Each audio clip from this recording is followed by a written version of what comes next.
இன்றைக்கு தமிழ்நாட்டில் ஒரு பினாமிகளினுடைய ஆட்சி நடந்து கொண்டிருக்கிறது. தமிழ்நாட்டினுடைய ஆட்சியை நடத்துவது முதலமைச்சரா அல்லது இந்த தம்பிகளா என்பது பொதுமக்களிடத்தில் ஒரு பெரிய கேள்விக்குறி இருந்து கொண்டிருக்கிறது. இந்த தம்பிகள் யார்? இவர்களுக்கு அதிகாரத்தை கொடுத்தது யார்?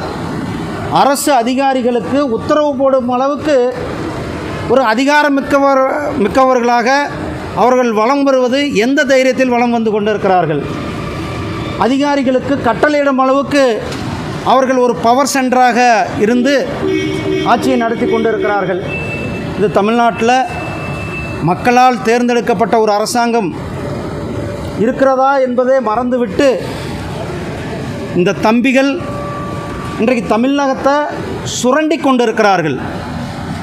தமிழ்நாட்டினுடைய வளர்ச்சிக்கு பயன்படுத்த வேண்டிய நிதிகளை எல்லாம் ஊழல் செய்து அந்த நிதியெல்லாம் தங்களுடைய சொந்த லாபத்திற்காக பயன்படுத்துகின்ற இந்த தம்பிகள் மேலே அல்லது இந்த தம்பிகளுக்கும் திராவிட முன்னேற்றக் கழகத்தினுடைய